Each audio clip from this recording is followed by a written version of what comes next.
quickly before the video starts, I just want to say this is my second channel.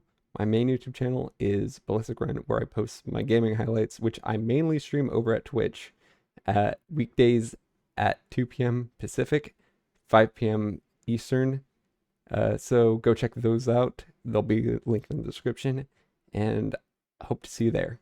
So today I thought I'd actually try looking at Fat Electrician. I want to do some more just chatting things. But yeah, Fat Electrician, I have seen him before. I do like history, so.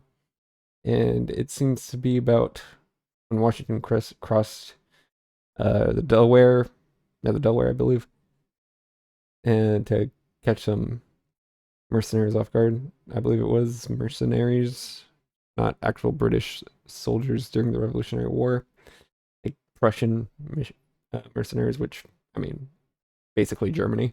But yeah, let's get into it. Ah, yes, my favorite Christmas story. Ah. Today we're talking about George Washington crossing the Delaware. Yes, like the painting. We've all seen the painting. We've all seen the internet memes like America will cross a frozen river on Christmas to kill. Let's see. That's right. I will cross a frozen river in the middle of the night to kill you.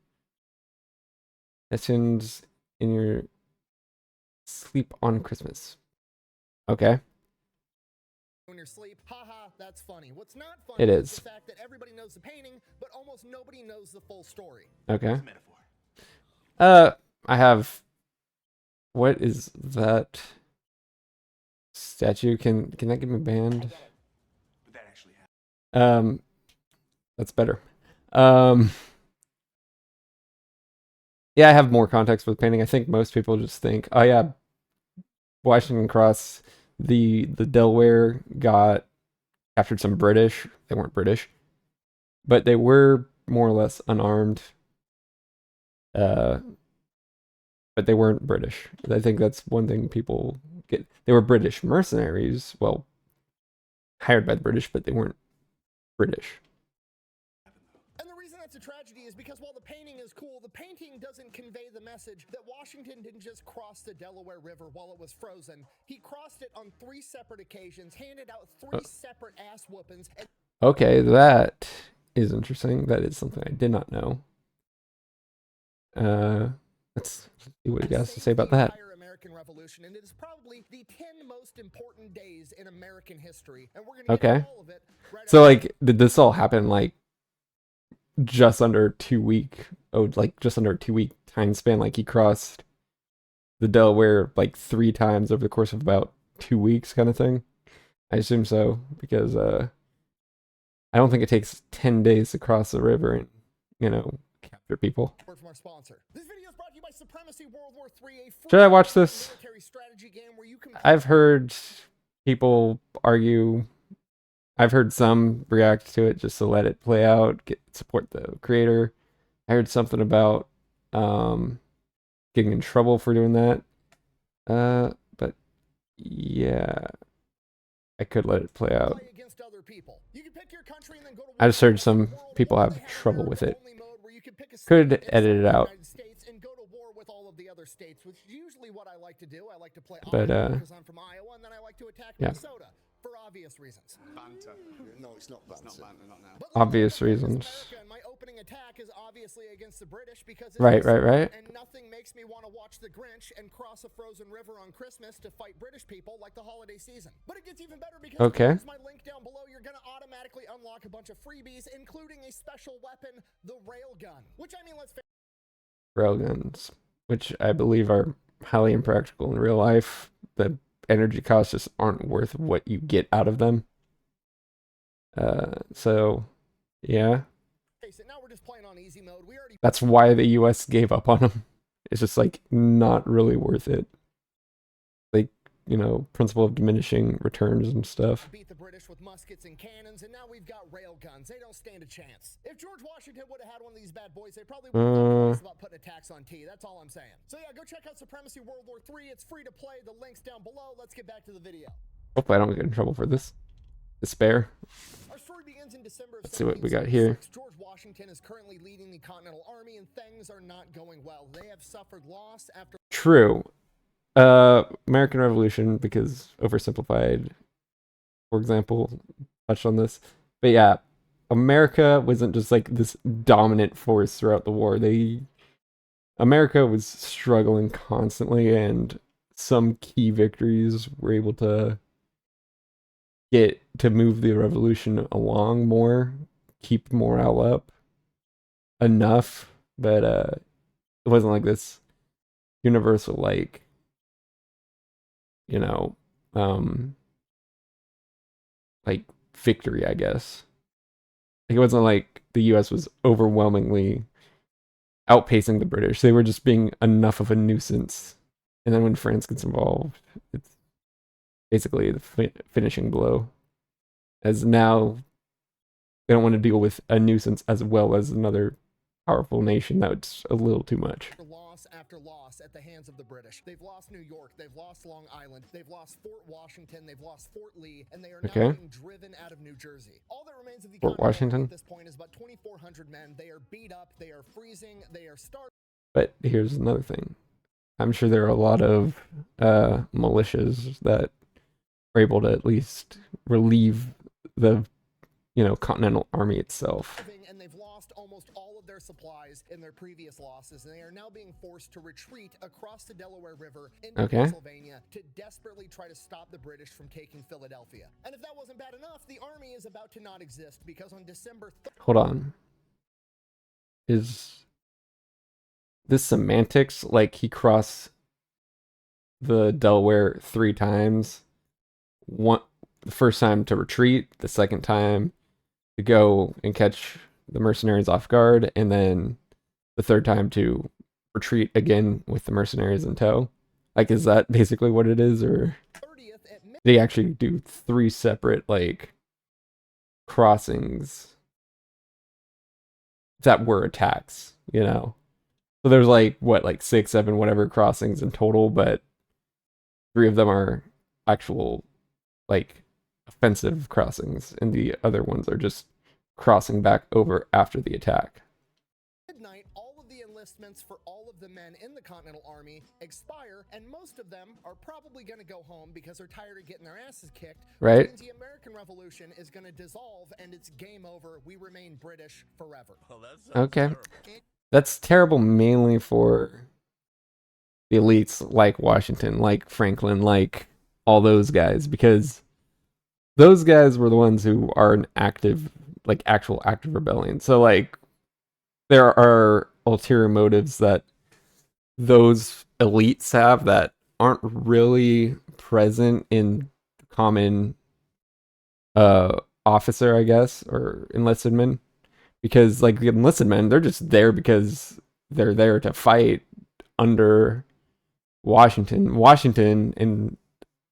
and Franklin and all these other continentals, the Adams they're actually there because they actually have like their heads on a piece of paper on a bounty, like their heads are bountied by the king, where like the common soldier probably doesn't have that much of that concern. It could probably argue that they were just fighting under the leadership of the colony. It wasn't like, just like British officers, they're not, or British enlisted men really aren't necessarily fighting for the crown itself. They're just fighting because they happen to be British subjects and they signed up under Britain, So there's probably going to be a lot more leniency with like just the enlisted men, or at least there probably could be the argument for that. Whereas like Washington, John Hancock, all the guys who signed the Declaration and actually instigated the war actually are the ones with the bounties on their heads and would actually be, how do I word it? Encouraged to keep up the fight regardless of the outcome, because they're obviously staring down the hangman's noose if the rebellion fails. which it doesn't, but if it did, is terrible. And the British realize this, so they decide they're not going to attack Philadelphia. They decide it's the fourth quarter, they're up by 100 points. They're just going to take a knee, let the clock run out, and win the game. There's no reason for them to march south, have one last fight with Washington, and take Philadelphia because the American Revolution is dying just fine on its own. So right. That is actually a smart tactic. If you know the enemy is pitifully dissolving its morale, there's really no reason to waste time. I mean that's the logic. I think I had to take advantage of that. Like, hey, they're basically crumbling already. Let's just deliver a finishing blow to make sure they don't somehow find a way to rebound out of this, which that's the thing. Like, desperate men tend to find desperate or result to desperate tactics. And there are times when tactics that sound ludicrous actually do end up working, depending on like your army's skill compared to the opposing armies, your understanding of the enemy, so on and so forth. General Howe and General Cornwallis order their men to go into winter quarters. General Cornwallis makes plans to go back home to Britain to spend winter with his wife, and General Howe is going to... Also, a cold winter would probably theorize, like, because you have to remember this is the northern United States, like New England area around. So these winters are cold, and cold environments, at least at this time, even earlier, really, you're probably not going to ideally fight in the harshest of the weather because, you know, men have their limits. Like nowadays you have insulated gear and things like that to help you fight in cold weather conditions much better. But back then, I'm not sure how insulated those wool coats were for that kind of weather. Go up to New England and spend winter with his mistress. Okay, the British obviously okay. in this story, but you got to give it to him. Mistress. Huh. Is that implying that he's married? Or is this just like a down low relationship, you know? That's a brilliant plan, right? You get to go home, be warm, get a piece of ass, and still win. I'll make that deal. That's a good deal. That is a good deal. I'd make that deal. Plan did not account for was that a 6'2" giant. Inglourious is an interesting movie. I like it. By the name of George Washington was about to make the decision that he was going to be the main character of the American Revolution. He was about to have Washington? a rocky moment where he decides nothing's over till it's over. But the clock is ticking. Right now it's about December 8th, and he's got till December 31st at midnight to figure out a way to get all of his men to not abandon their enlistments. Oh yeah, because obviously this isn't weather related. Like it's not like, oh, December 31st is when it's going to get the coldest and we can't do anything because it'll be too freezing. It's like, nah, it's enlisted. Yeah, it's time. Remain in the army, build an army over the course of the next winter, and then take the fight back to the British. And to make things 10 times worse, pretty much everybody has given up on him. Continental Congress is pissed off at his string of losses. All of the other... Rightfully so. Or, well, I shouldn't say... Yeah, probably rightfully so, because keep in mind, there isn't this, like, undying patriotism towards the American way of life yet. You know? There isn't an American way of life yet. This is the beginning of the country. You have to instill trust and loyalty in people who have already been trusting and loyal to another government. That's going to be very difficult because people obviously are already loyal to the British Empire. So, and now you have to come in and say, but be loyal to us instead. And if you just keep getting these losses, that's not going to work because people want strong leaders. And if you can't prove to be a strong leader that gets things done, you aren't going to keep a loyal constituency, I guess, for very long because, you know, like I said, like nowadays it's like, you know, it's instilled into the American populace who are natives to the United States, born and raised in the United States of America. There is no, oh, I remember a time before the United States anymore. It's ingrained in every citizen of the country that they are Americans. So and we're taught to be loyal Americans since childhood. So that's not really as much of a concern now. Like, the American military would probably still function regardless of trust and leadership. Top generals in the Continental Army are secretly going behind his back, telling Congress that they should be his replacement, and they're talking about firing George Washington. They've basically already decided they're going to let the British... It's crazy because George Washington has gone down in history as like the general in the United States, like just the general, like the general of all time. It's so like now that at one point it's like he's just a general who has to prove himself, even after spending plenty of time in the British military as like a continental British officer. And then he comes in and be like, as a general of the revolution, being like, okay, now I have to like prove myself now. It's crazy. Like now it's like, oh yeah, he's the first president, blah, blah, blah. But yeah, it was always like that even during the revolution when he was probably still a pretty credible high-ranking officer to become general of the Continental Army.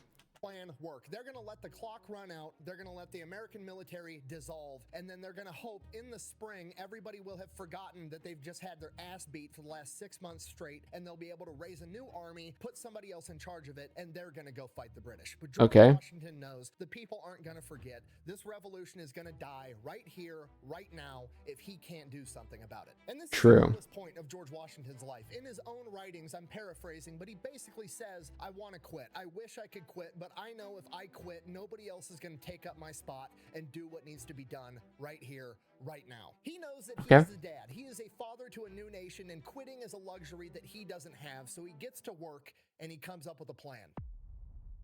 Again, quitting is a luxury probably most of these people have, but Washington doesn't have it specifically because now there's a bounty on his head. Like, if this was like, oh yeah, the king is obviously going to pardon us, blah, blah, blah, he'd probably feel a lot more comfortable quitting, but yeah, when you got a gun pointed to your head, it's not going to be as easy to quit. Really isn't. So, again, he's probably operating off that kind of logic. Decides that somehow, some way, before December 31st at midnight, he needs to get a win. He needs to get a win so he can capture enemy supplies, and more importantly, he can get his men and the revolution as a whole some morale. He needs to prove to himself, his men, and the whole world that the British military is not invincible and that they can be beat. And then maybe, just maybe, his men will re-enlist and he can keep the revolution alive. He can turn this from a fourth quarter... Again, I think he'd need to have... So yeah, it's true that even a decent, all-right victory that gets something done can encourage some men to keep up the fight, but but that's not necessarily... Getting a minor victory will obviously keep some people enlisted, but a lot of men would probably want a very strong victory that they can feel confident in him to repeat, you know? Like, it's like, okay, so, you know, I got a minor victory for some minor hill. Woohoo. It's like, okay, so maybe a quarter of the men re-enlist and all that. But like to get them all to re-enlist, you probably need to take a whole city, like multiple times. Situation to a halftime situation, and he can come out of this winter with a bigger, better army that's ready to take the fight to the British. But in order to accomplish that, he's going to have to change everything. Up until this point in the war, George Washington has led a very conservative, defensive-minded war. He's going to have to flip that on its head. Yeah, I'm not sure if you can... That's the thing. When you fall into a conservative mindset when it comes to warfare, and you don't have the numbers to throw at that mindset, that's how you lose a war. Because you got to be able to adapt to the situation. If you can't do that, you're not going to win. He is going to have to get aggressive and go out on the offense. He is no longer going to be the general sitting up on the hill overlooking the battlefield issuing orders. He is going to be on the front lines with his men, leading them in combat the entire time, because that's the... It's actually interesting because I feel like throughout most of history, that's basically how it went. You like the kings of the medieval era, you know, were aiding in the charge themselves, even leading it, probably. So the guy, so yeah, that's the thing. Like the leading officers just sitting back watching the battle from a distance. That's a very recent, what's not advancement, I guess, of war. Like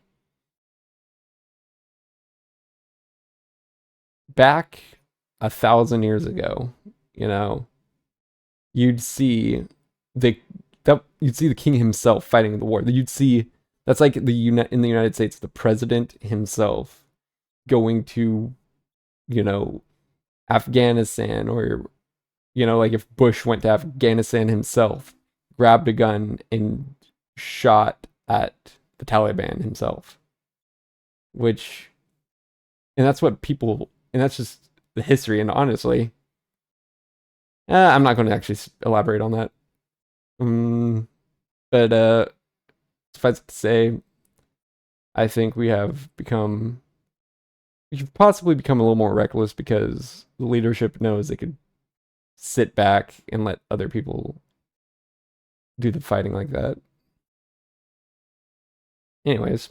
Only way his men are going to follow him. With that in mind, he decides they are going to go to the nearest British outpost. They are going to launch an attack, and they are going to crush them there, steal all the supplies, and get this victory. But that's easier said than done because the nearest British outpost is a town called Trenton in New Jersey. So they're going to have to recross the Delaware River when it's borderline frozen in winter, when the men are already freezing, starving, and beat up. So the journey alone is a humongous ask, and even if they can make it to Trenton, once they get there, the problem only gets worse because it's occupied by 1,500 Hessians. And the Hessians are German mercenaries hired by the British. They are basically the... I thought they were Prussians. But yeah, Prussia, all that stuff. Basically Germanic in general. Just that area of Germany. Because at this point, Germany isn't a unified nation. It's Prussia, Austria, the Hessians, It's not... Wait, this is still the time of the Holy Roman Empire. That won't fall until the Napoleonic Wars, which is a very unstable kind of sort of country, I guess. But yeah, so I assume the Hessians are from a part of the Holy Roman Empire. Russia, I don't even think exists yet, at least not as its own nation. Maybe as like a part of the empire. But or even Austria for that matter. But yeah, so yeah, they're basically German. Holy Roman Empire, basically German. Blackwater of their anyways. Day. They are the world's premier soldiers for hire. They are in every way professionals and good ones at that. The Continental Army, on the other hand, is a bunch of average Joes that picked up muskets one day. They don't know how to march. They don't know how to fight that great, but they're willing to fight. It is quite literally pros versus Joes, and to make things worse, the Joes are freezing, starving, and low on supplies, and the Hessian pros are not. They are the exact opposite. This is borderline... Which means if you can get those supplies, you can re-energize the men, depending on how many Hessians there are. Obviously, 10 Hessians versus like 2,500 Americans is a little different because 10 men are going to need less supplies for, let's say, a month than 2,500, but still. Anyways. Impossible. If they're going to pull this off, they're going to need a Christmas miracle, which is exactly why we're going to attack on Christmas. Beautiful. That's the thing, like the North Koreans, North Vietnamese during the Vietnam War did the same thing. Like they had their own holy day or whatever, and they're like, you know what, we'll recognize our celebrations. Yeah, the Americans and South Vietnamese relaxed their capabilities over that period, and the North Vietnamese took advantage of that. And yeah, that's a strategy for you. Make yourself make it look like you're not in a position to be attacked. The enemy will like kind of ease in anticipation for, or well, lack thereof, like anticipation for something like that. There's no anticipation. basically. And you take advantage of that lack in awareness.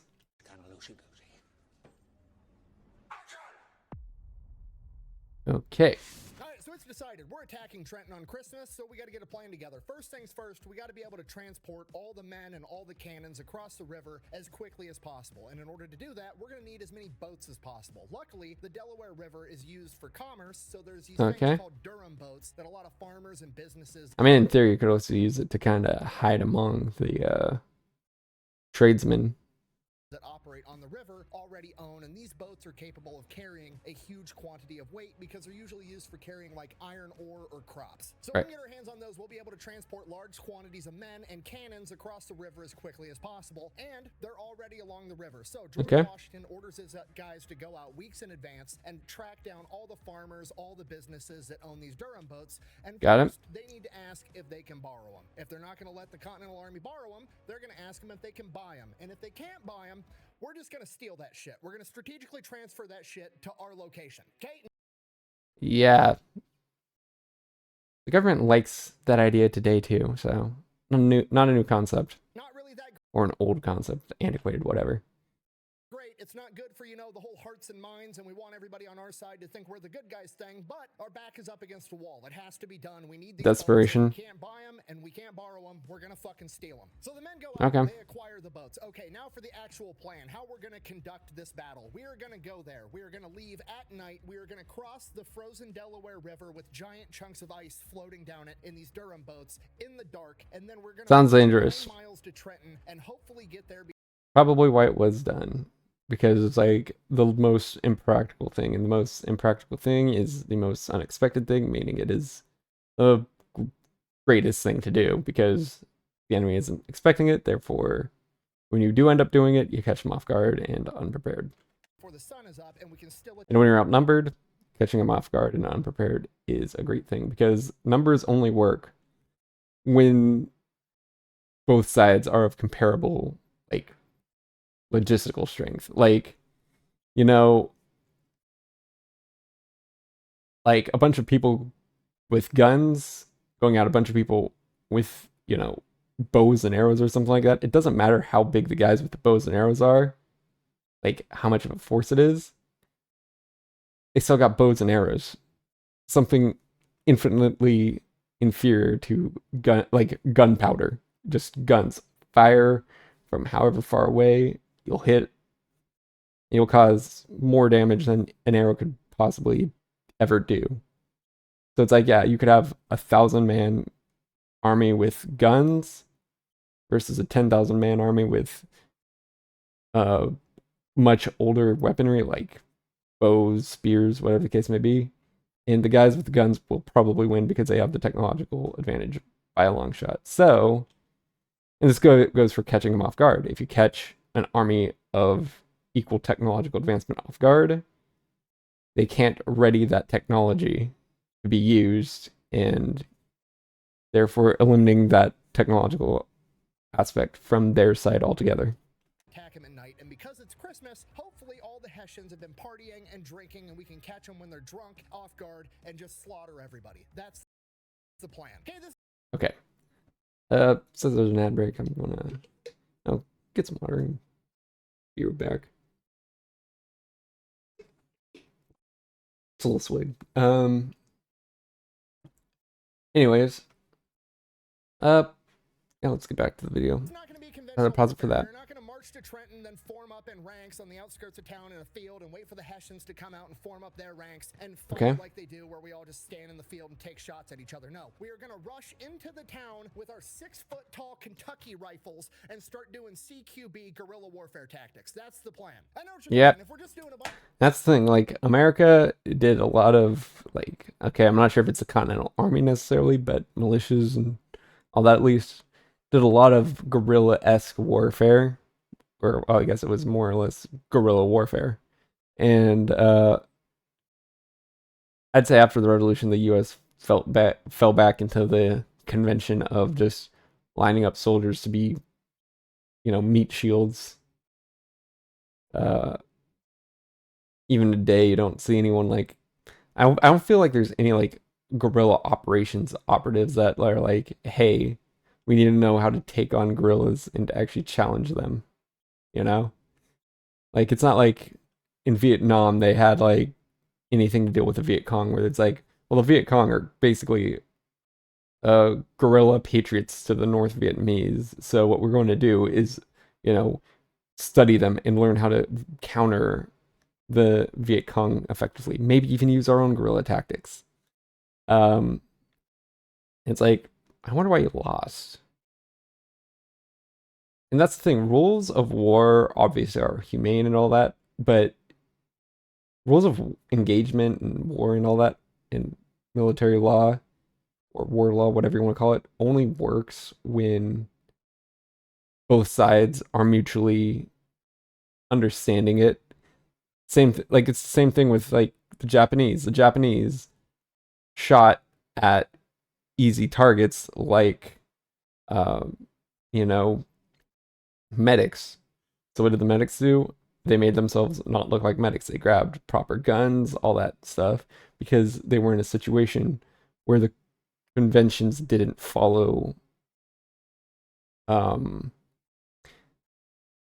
They couldn't follow traditional conventions because the enemy wasn't willing to. Now that was isolated. It's not like it was some calculated, like, okay, we're just going to ignore the conventions of war. But like, when you're put into a position like that, the leadership has to ignore the conventions of war in order to survive, much less win. Anyways, combat inside of an urban environment, why are we bothering to bring a bunch of cannons with us? Surely cannons won't be good for CQB, right? Wrong, because we've got Henry Knox, you know, like Fort Knox where they get all the gold. Yeah, that guy. He's George Washington's chief of artillery, and he's... I figured it was named after Henry Knox. Again, going back to oversimplified, he mentioned Henry Knox. He didn't mention Fort Knox at all, but I'm like, you know, two and two together. Not a rocket scientist, kind of the conclusion.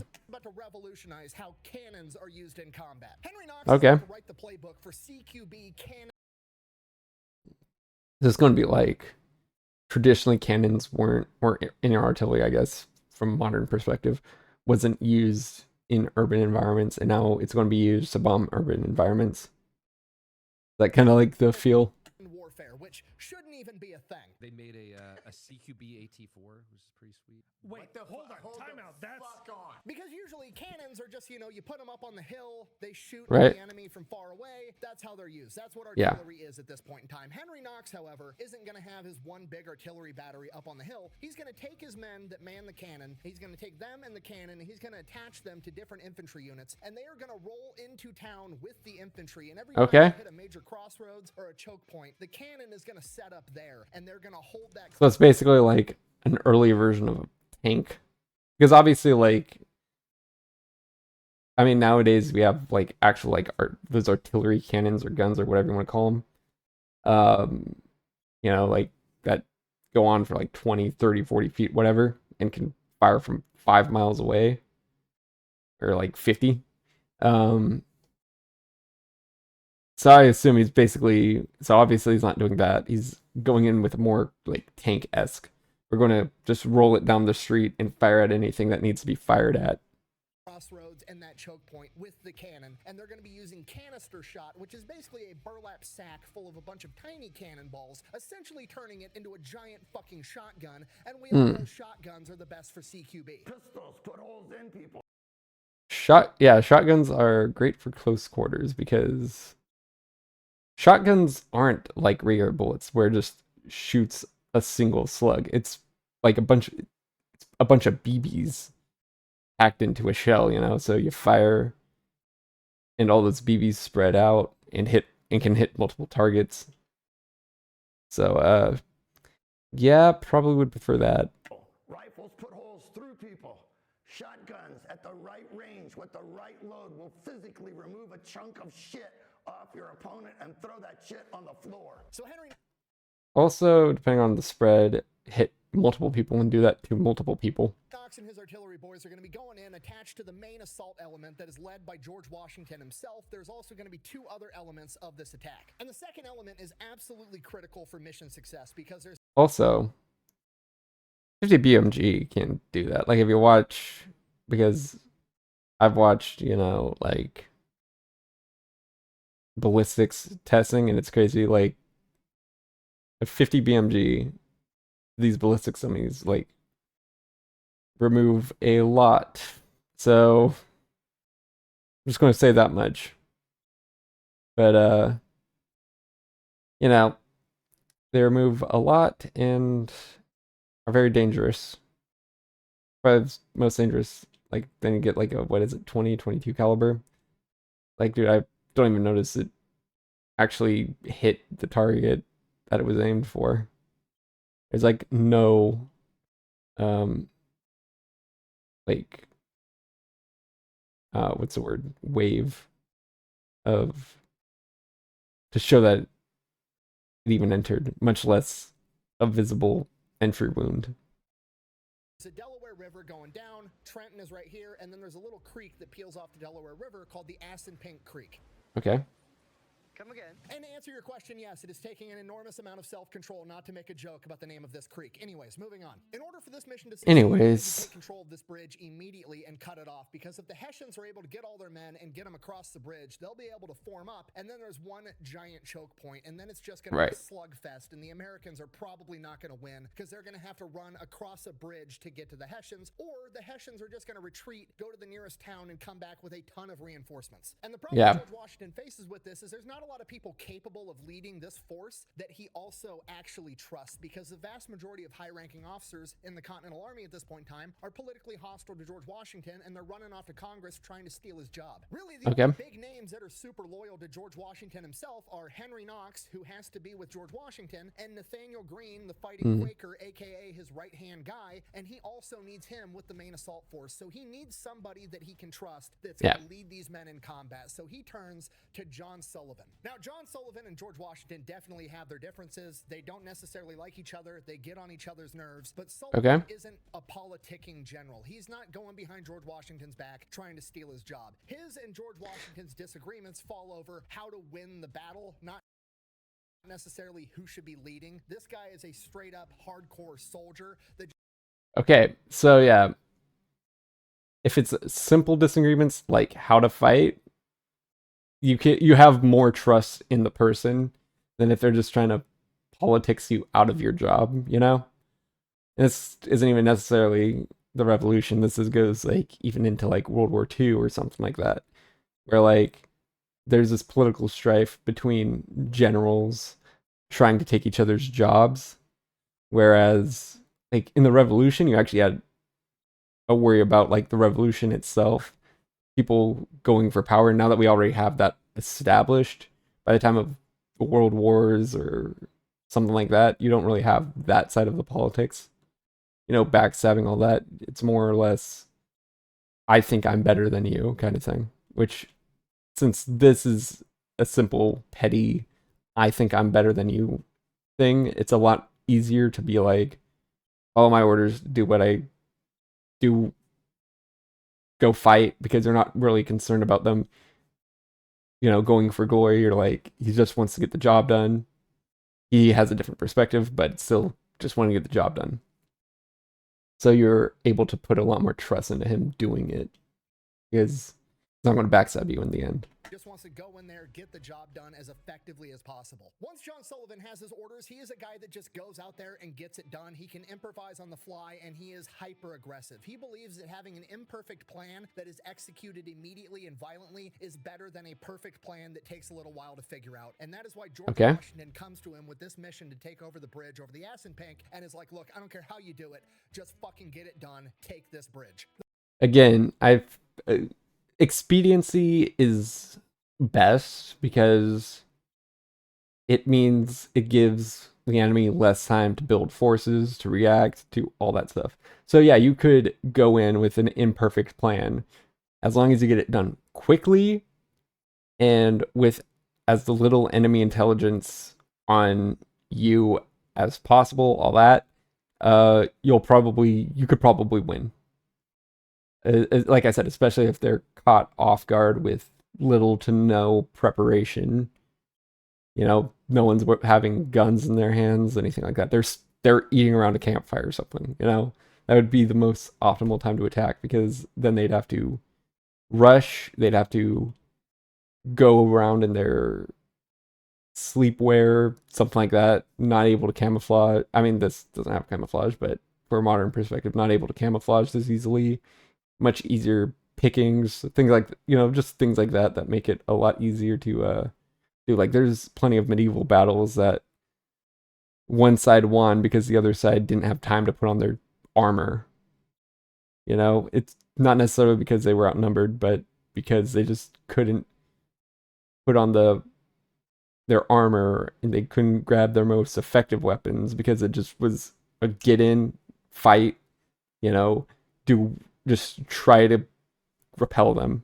The third element of this attack wasn't going to be as vital. It was more or less going to be insurance. They were going to cross the Delaware River further south below the Assunpink River on the other side of the bridge from Sullivan. They were then going to occupy the road between Trenton and Bordentown, New Jersey, which was the nearest British outpost, so yeah, hold off reinforcements. All the reinforcements would be coming from, and if they ended up coming, their job was going to be to stop them, or if they couldn't stop them, at least harass and delay them and give Washington the time. At least get them down to a reasonable amount. Like, at the very least, just start picking them off. Maybe they come down with 2,000, get them down to 1,000. That's much more manageable, you know, kind of thing. Needed to take over Trenton. And because this was not as vital, he would end up giving this job to General Cadwalader, who, while he was loyal to Washington, he also didn't have a great reputation for operating well under pressure. He was too conservative. But he was really the only other loyal guy around that was a general, so Washington basically more or less had to give him the job. So right.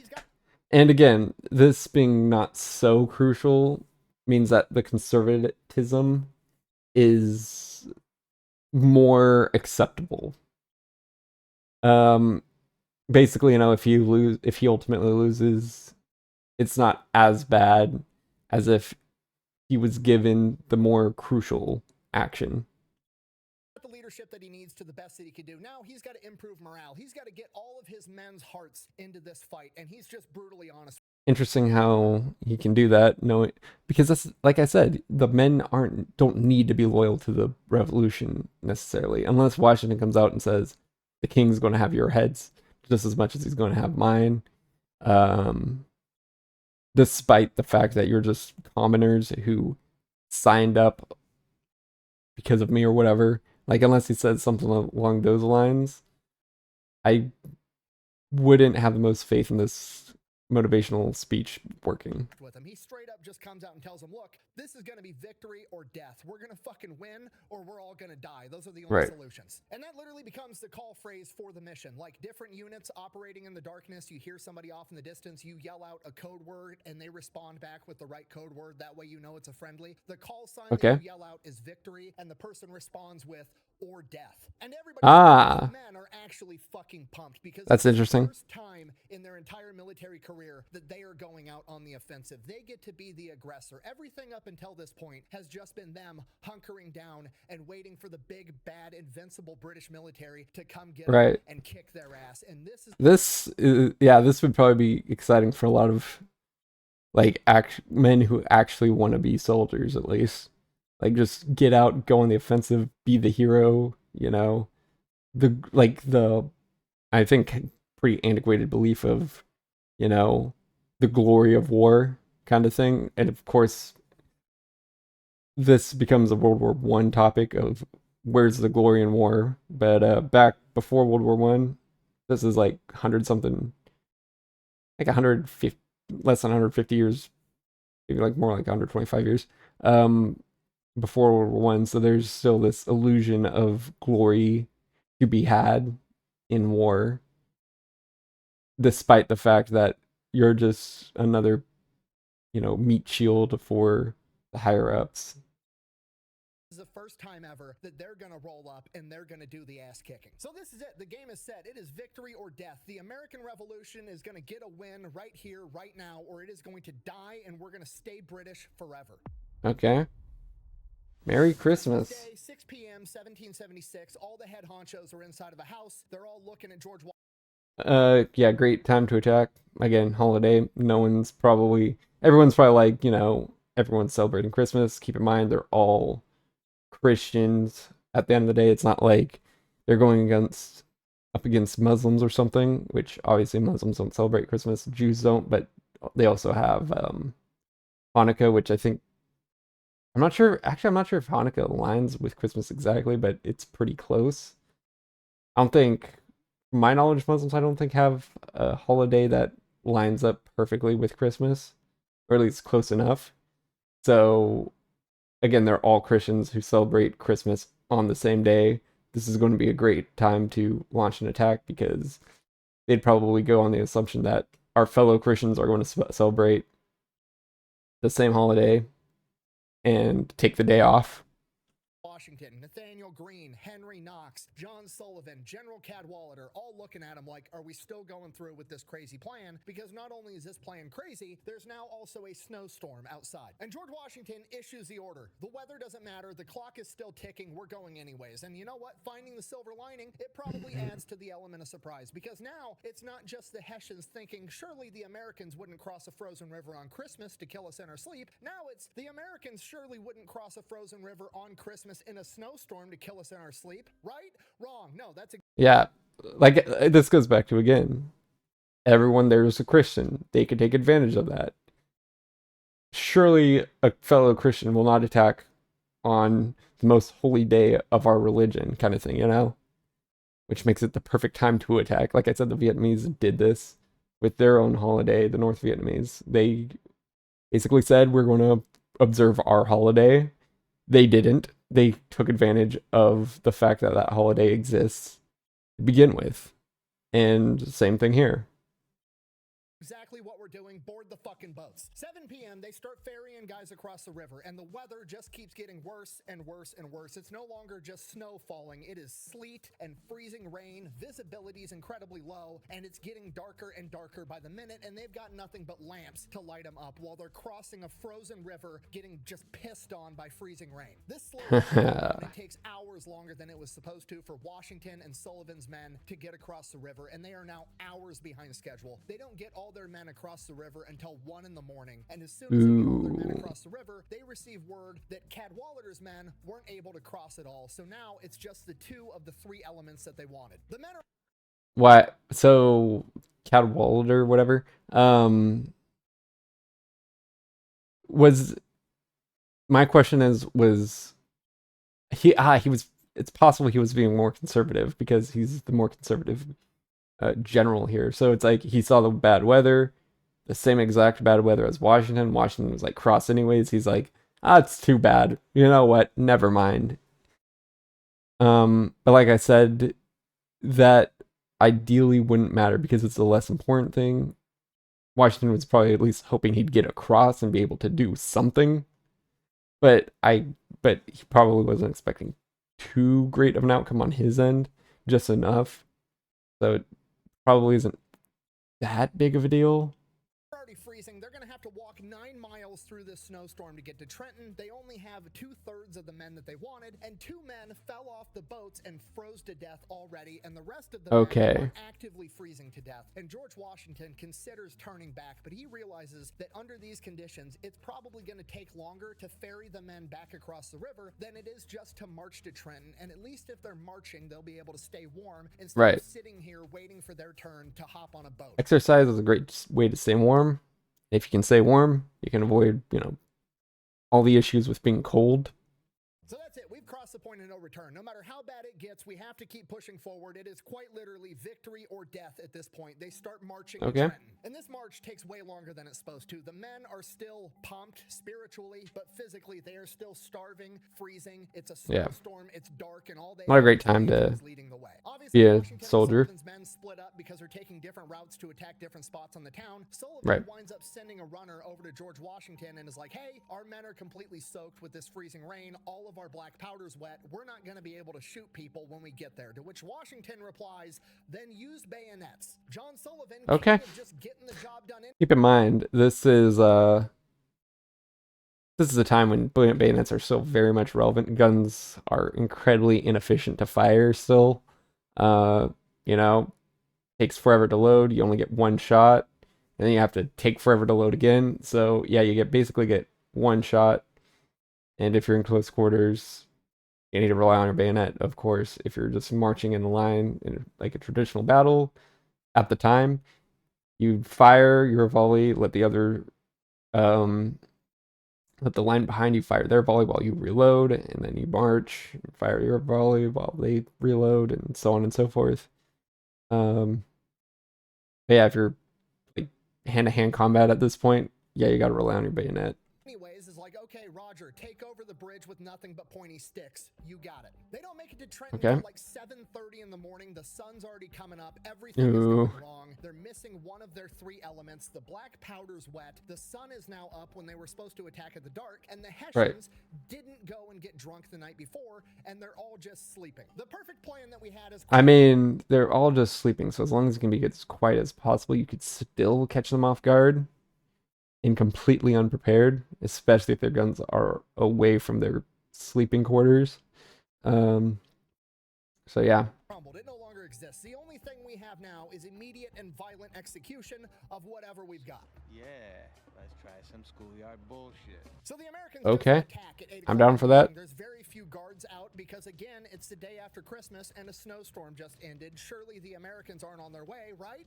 Wrong. All the guards get They've killed been on their way. immediately. Henry Knox and his boys roll in there with cannons, set them up on the street. Everybody in town's been alerted from taking out the guards. Hessians start running out of the buildings in their pajamas with their guns, trying to figure out what's going on. They're getting lit up by canister shot from Henry Knox's artillery. Like I said, catch them off guard like that. Not even prepared in the slightest to fight. So it's already chaos for the Hessians, and then the American infantry starts doing what the American infantry does, and they start deliberately targeting the officers so they can't give any of the men any orders. So it's just mass chaos. Keep in mind, this is a point in time where you don't target officers, and the Americans are like, yeah, but we have a revolution to win. Let's not actually care about that too much. You know, like I said, especially when you're desperate for winning, you're the underdog, all that. Yeah, rules of engagement do not matter. For the Hessians, absolutely everywhere. And then to make things even worse for the Hessians, some of the American civilians inside the town of Trenton start helping in the battle. One soldier had an account that he witnessed a woman from a second-story window shoot and kill a Hessian captain. This is New England, I believe. I think it was New England that was more separatist. Because it's like a lot of people in the Americas, in the United States specifically, did not want separation. I think even a majority. And I think most of those people were Southerners. I think most people in the North were fine with it. Which is just poetry, because American men don't engage in gentlemanly warfare, and American women definitely don't. Some of the Hessian troops wind up retreating across the bridge before Sullivan could take it, but ultimately he does wind up taking control of this bridge at about 8:30. So we are 30 minutes into this battle. America's already taken the bridge. They're kicking ass, and Colonel Rahl, the Hessian commander, is just now getting out of his quarters. They him up the second the attack started, but you know, he had to go and get his uniform on and get his powdered wig. And to be a gentlemanly soldier, which Americans don't really care about being, so yeah, you're going to lose. Got to go win in style. So he comes out and it's just complete chaos. Men are scattered everywhere. All of his officers are fucking dead. He hops on his horse and starts rallying his men to this apple orchard right outside until he gets shot. Because again, it doesn't matter if you're a general. You are a military target. Outside of town. So Colonel Rahl's out there on horseback yelling orders. He's getting all of his men to this apple orchard, gets most of them there, starts getting them formed up, and then some random American, some fucking farm kid with a Kentucky rifle notices, oh look, a guy on horseback with a bunch of fancy shit on his head. Wig. Like I said, dude, at this point, you're just making yourself a target. Like, at least the officers before that didn't take the time to get ready probably had better luck blending in with the enlisted men. Where, like, this general who took his time to stand out, not a good thing. Like, that's the thing. Like, in nature, animals that stand out are the first to die because they're the ones that attract the predators. This is basically the same logic. Shoot that guy. So now Colonel Exactly. wounded, basically orders his men to carry him back to his quarters and tells his officers, like, good luck, fucking figure it out. And by the time What officers? that unfolds, Sullivan already has cannons guns on the other side of the Assunpink River pointed at them on the apple orchard. Henry Knox has all the cannons moved around them on the other side, and it's Okay. all the Hessians standing in the middle, surrounded by cannons and Americans, and they're forced to surrender. When it was all said and done, 22 Hessians had been killed, 83 had been wounded, and they captured 900. The rest of them managed to escape across the bridge before How many Americans? Let's do the American stats. Sullivan took it over. And the Americans, the untrained, undisciplined, inferior fighting force, managed to suffer. Let me check my notes. Fucking zero casualties. Let's go. Was the frozen Delaware River. It's the only thing that took out any Americans in this entire operation. And to most people, that's it. That's the story of the famous painting of Washington standing up on a boat crossing the frozen Delaware River on Christmas to kill his enemies. There's literally so we're getting the you learned this in school. Let me tell you more thing. Entire like 90-minute movie about this entire battle. It's like my favorite Christmas movie ever. It's called The Crossing, and this is where they end the story. But in reality, this is where the story begins. Okay. So while most people in the story there, and they're like, oh, America had their first victory at Trenton. Hooray, the revolution is saved. No, that's not how reality works, okay? A bunch of Hessians escaped across the bridge, and they're going to go to the British. Yeah. Cornwallis and General Howe aren't going to be able to go home and get laid. They're going to be super pissed off. They're going to come back with a... Don't mess with a man and his sexual desires. That is how... Yeah, just don't do it. Just don't do it, man. Like, the fact that these British generals are now not going to be able to go home, see their women, and, you know, have very much consensual relations with those women, that is not going to go over well. They're now mad. Madder than they were before. Madder than the revolution itself. Ton of men and crushed George Washington. So while everybody else is celebrating because America just got their first victory, George Washington said, grab the supplies, pack your shit up. We're heading back across the Delaware right now. And that's exactly what happens. The men are dog-ass tired. They've been up all night. They just want a battle. But yeah, they got to meet the British at the other side again. I'd probably have some contingency in the city itself. Possibly. Again, the conservative general that stayed behind is already back on the other side of the Delaware, I imagine. So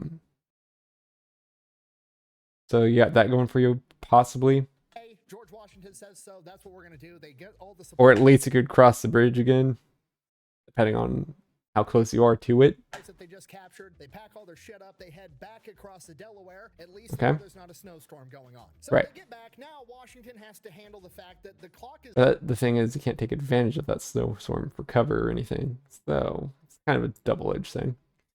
That's the thing. Like, those complicated environmental, like, things, it's a double-edged thing. Because snowstorm, not good. But for defense, it's pretty... It's better. It's better for defense because it could kind of blend in with the snow. Still ticking, like the enlistments still expire on December 31st at midnight, and now it's December 27th. And now Cornwallis, who's pissed off that he didn't get to go home for Britain for the winter and bang his wife, is marching towards them with 8,000 redcoats. Again, never messes with a man and his desire to be with his love. Let's just leave it at that. Let's just leave it at that. And he's got like approximately 2,000-ish guys, and they all get to go home in 3 days. So if Cornwallis shows up and his army just dissolves overnight, he's not going to stand there with 8,000 guys and be like, oh, I guess we can all go home now. No, he's going to continue marching down to Philadelphia and squash the entire rebellion. If Washington can't figure out how to put up a defense right here, right now, it's still game over. So Washington forms up his men and delivers a speech, and he basically lays it out how it is. He's like, look, you guys can go home if you want. I can't stop you. But if you guys stay, give me one more month. I will get all of you a $10 bonus from Continental Congress. I will get you paid. And if you give me one more month, we can fight and keep this rebellion alive. Otherwise, we're never going to have another shot. Again, you're relying on the undying loyalty of men who are part of a brand new nation who do not have that ingrained patriotism into them, you know? It's a hard sell. Depending on if I imagine all men there are separatists, so they're probably more willing to stay with Washington than someone who's just there for the fun of it or something. But so like this, they're gonna absolutely crush us if you guys quit right now. So they stay. They're freezing, they're starving, they're beat up, they're exhausted, but they stay. And as news spreads that America just actually beat the invincible British military at Trenton, he starts getting some more reinforcements, some more militias join under Washington. He gets some new recruits, and his troops go from 2,000 to approximately 4,000 men. It is now 4,000 untrained American colonials versus 8,000 redcoats under Cornwallis. not great, but better. And again, if they could take advantage of some, unconventional tactics, even better. The odds are getting better, but they're not looking that great. Right. This is looking like America's going to get its ass kicked again. This is quite literally, yet again, victory or death. They got to figure out how to stop Cornwallis. And yet again, George Washington's back is up against the wall. He cannot decide whether or not he wants to take this fight. He has to take this fight. The only thing he can decide is where and how. So he decides to go back to Trenton, and they're going to set up all their defenses on the bridge and force the British army to cross that narrow choke point while the American army is firing at them. Okay, strategically, this is brilliant. Funnel your enemies into a narrow choke point, light them up with cannon fire. Okay, that's fantastic. Yeah. Metaphorically, also brilliant, because if you're going to make your last stand, fight, and die, there's no better place to do it than the ass in pink. Am I right? I tried so hard not to make that joke. I'm sorry. So that's it. That's the plan. Washington and his men recross the Delaware for a third time. They start digging trenches. They're getting the... I mean, it would be great if you could think of that when they were already in the city and, had the city properly. But hey, maybe they could make advantage of some of the supplies and, eat for a minute while the British are still on their way. Cannons set up. They are getting ready to make their last stand. And George Washington goes over to John Sullivan and is like, John, I need you to take your best guys. I need you to go up the road where Cornwallis is coming from, and I need you to just harass the shit out of him and slow him down as long as possible. Okay, on one hand, like, why? Why does that matter? Why are we trying to slow him down? We're making our last stand. Like, we might as well do it during the daylight. I don't want to fight at night. But also, this is... Again, element of surprise, make the enemy fight on your terms. Night obviously isn't particular, but if you're expecting it and they're not, you can prepare for it, I think even today, night isn't exactly preferred, even with night vision goggles and all that. But again, fighting at night and you're the determiner of it gives you an advantage already. John Sullivan, the guy that just takes orders and accomplishes a fucking mission. So he takes his men and he goes and he does just that. So Cornwallis is trying to march 8,000 redcoats down the road, and John Sullivan and his guys are just in the tree line taking pop shots at him the entire time. They launch an ambush.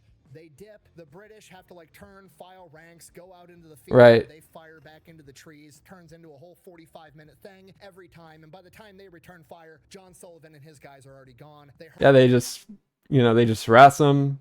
Do a quick volley fire, bounce, wait for them to fire at basically nothing, get back in a single file, orderly, whatever, march some more, same thing, fire, turn around, get ready to fire at basically what's at this point nothing again, and so on and so forth. Harass and delay them forever. Nobody really knows why we're trying to delay them, but fuck it, George Washington said so, and he probably has a plan, so that's what we're doing. Yeah. So Cornwallis and... Yeah, like I said, night is not a particularly good time to fight, but if you were the one coming up with the plan to fight at that time, you're the one with the advantage because you can kind of coordinate, okay, the disadvantages, you probably have an understanding of the lay of the land, and you can probably take advantage of that, even with inferior numbers and even to some degree inferior technology. His men make it to the Assunpink Bridge late afternoon on January 2nd. The Americans are there. They're ready. Cornwallis just launches full-on frontal attack against the bridge, and America mows them down. They retreat. He launches another full frontal attack. American cannon fire and musket fire mows them down again. They retreat. Cornwallis does a third attack. They get mowed down again. He lost somewhere between 150 and 365 men. Accounts from that day said the bridge looked like it was painted red with with British blood. At this point, it's getting dark. The battle for the day is over. Both sides start getting their camp ready. They're going to camp down for the night, get ready. They're going to duke this out in the morning. That's what they're thinking. George Washington, on the other hand, has other plans in mind. And this is why he sent John Sullivan out to delay Cornwallis, because he wanted this battle to get broken up by nightfall so that he could pull off a pro-gamer move. Washington takes a couple of hundred guys and orders them to just spend the entire night building bonfires and making as much noise as humanly possible. Be loud, have conversations, yell, build a bunch of fires, make it What's the plan here? Is this like a distraction?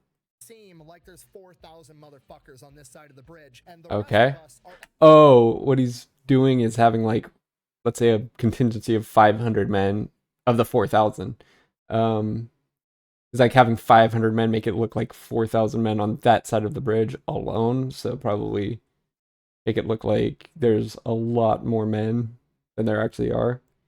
And again, great strategy, because if you can actually trick the opposing force into believing there's a lot more men, you can then start diminishing their confidence and break ranks on the enemy side. You know, like, just completely wreck them all gonna take these tiny psychologically at that. Trails. We're gonna go around Cornwallis to the town of Princeton, where he just came from. We're gonna fuck up all his reinforcements and steal their supplies. Okay. Let's go again. Okay, that's the American plan. Cut back over to the other side of the bridge. Cornwallis is having a meeting with all of his officers, and they're trying to figure out what to do, because they still might want to attack at night. And Cornwallis and pretty much all the other officers are on the same page of like, no, we're gonna attack in the morning. He's not gonna go nowhere. He's trapped. He can't go nowhere. We'll attack him in That's the morning. what you There's one think. guy in that meeting, Sir Erskine. He's an officer, and he's like, no, we need to attack Washington right now. Have you guys not been paying attention? This is Washington's entire MO. He's done this like 15 fucking times. Okay, we had him. Yeah, Washington's used, like, before this, Washington's used things like the cover of night or fog or something to sneak by. Cornered at Rhode Island, and we're like, we're gonna crush him in Long Island. And then somehow he evacuated 9,000 men overnight and disappeared like a fart in the wind. Okay, then he Exactly. Fort Lee, and then he attacked Trenton. Because that's the thing. At this time, at least, you know, bunked up for the night. Battles were fought in the day. You bunked up for the night. You didn't do anything in the night. And Washington's like, yeah, but I'm going to do something in the night. Out of nowhere, he's a slippery motherfucker. We need to go get him right now. I have a gun in my room. You give me 5 seconds, I'll get it. Boom! I'll blow their brains out. Okay. Just don't get it, do you? But then Sir Erskine kind of looks like You gotta follow the rules. an asshole, because when they look across the river, there's just more and more fireplaces popping up all over the place, and that's when Cornwallis says, we'll go over and bag him in the morning. Washington and his Okay. 12 miles around them to head up to Princeton. Yes, like the college. This is where the college is. They're going to attack Princeton University. They march all night long. When the sun's coming up, they're approaching Princeton. Cut back over to the British. Cornwallis and his boys wake up. They go over there, and it's just a bunch of dead fire pits everywhere. There's not an American. Wait, what? They go over there. Hold on. They're approaching Princeton. Cut back over to the British. Cornwallis and his boys wake up. They go over there, and it's just a bunch of dead fire pits everywhere. Of course. American insight. I fucking knew it! He must feel vindicated. Oh!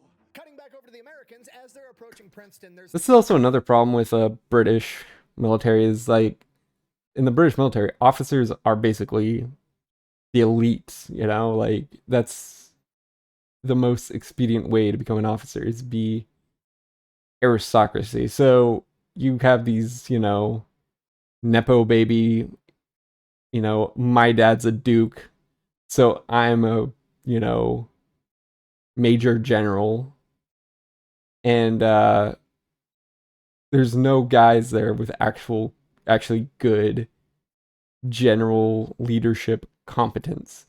You know, in America, it's like there is no aristocracy. You have to work years in, years out to like actually become a fully enlisted or fully commissioned officer plus college. At least in my understanding, I've never been in the military, don't know a military person, but from what I can gather, that's how it works, which obviously means that America, it's a lot easier to get a competent officer because he was most likely an enlisted man at some point, you know? If he didn't enter the military with officer credentials, he was an enlisted man. He was a grunt going out shooting at people and kind of thinking on his own 2 feet not to get killed. And you don't really have that with, you know, the British aristocrat, you know, officer class. Roads going in and out, right? And the Americans are on one road, and there's 1,200 British reinforcements on the other road, and they're literally passing each other as America's entering Princeton, and they just kind of turn and look, and the fight breaks out right there. Okay. This turns into a giant shit show, right? They were marching on a road. They're not in battle formations. You've got John Sullivan and his men, and then Cadwallader and his men leading the way up front, and then George Washington's behind them. So John Sullivan and Cadwallader's men are the ones that engage first, and after a little while, the British start getting the better of Cadwallader's men, and they're breaking apart the 2 formations that John Sullivan and Cadwallader had set up, and they're about to split them in 2, break the line, and crush the American forces. At this point, George Washington, leading from the front, rides in on his horse into the break in the American line and starts waving his men into battle to charge and run in the open, and everybody sees, holy shit, that's George Washington. The British open up with a volley and just cover the entire battlefield in smoke, and George Washington disappears from eye view, and everybody just has the sinking in their stomach feeling of like, fuck, George Washington just died. That's it. But that would be a critical hit to American morale. Like, they're still they still have morale because of George Washington. So yeah. George Washington comes back into eye view, still on his horse. Didn't even get his horse. And they follow and proceed to crush the British line. Great movie. With the British line fractured, some of the redcoats turn, take off towards favorite part of that movie. They can reconvene with Cornwallis, and the rest of them are forced to retreat into Princeton University and take up occupation inside of some of the school buildings, and they barricade themselves inside. So the Americans roll in the cannons and just start lighting up Princeton University. Eventually, the British are forced to wave the white flag out of these school building windows, and they are forced to surrender. And from here, George Washington has yet another decision to make, because he knows that he is now in between Cornwallis and the redcoats and their supply depot in New Brunswick, which is the biggest supply depot for the British Empire in this entire area. Very, very important supply depot to take then. Brunswick and takes out that supply depot, it would be humongous. But also, that's exactly what Cornwallis is anticipating, and Cornwallis is for sure beelining it there as fast as he can, because he does not want to lose this supply depot. Instead, Washington decides it's finally time to take up winter quarters, and he's going to be a dick about it the entire time. Okay. He marches his men further into New Jersey, into a place called Morristown up in the hills, which is heavily populated by people supporting the Patriot cause. It's also up in the hills. There's high ground all over. That's good, because the civilian populace will be fine with you there.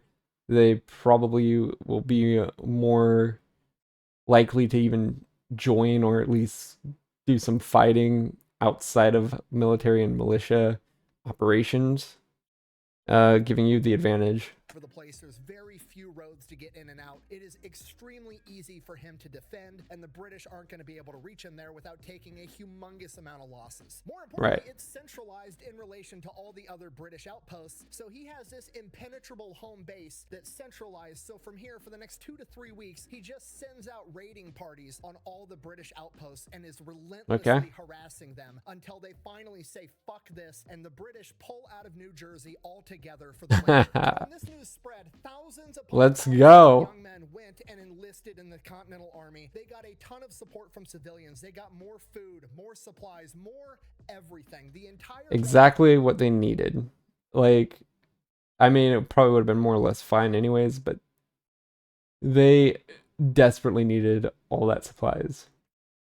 So the fact that they were able to get it as expediently as they did is good. Revolution was a dying fire down to its last little red ember, and in its last moments, George Washington walked up with a fucking gallon of gasoline and poured it on top and turned it into a massive bonfire. The Battle of Trenton, Assunpink Creek, and Princeton all happened in the span of 10 days, and in that 10 days, George Washington proved to the entire world that the British military was not only not invincible, but that they could be beat. It is probably Right. The only reason that you're not drinking tea from a kettle right now, and it is probably the most important 10 days in American history. So yeah, that is Possibly. the and real story of the famous painting of Washington crossing the Delaware on Christmas. He didn't just cross it once. All right. He crossed it 3 times. He handed out 3 separate ass whoopings, saved the American Revolution, and changed the world forever. And that is why he is the father of the United States of America. Thank you for watching. Best way to support the channel is go buy some merch, maybe order some. Gonna have a. All that's available at thefatelectrician.com. Quack bang.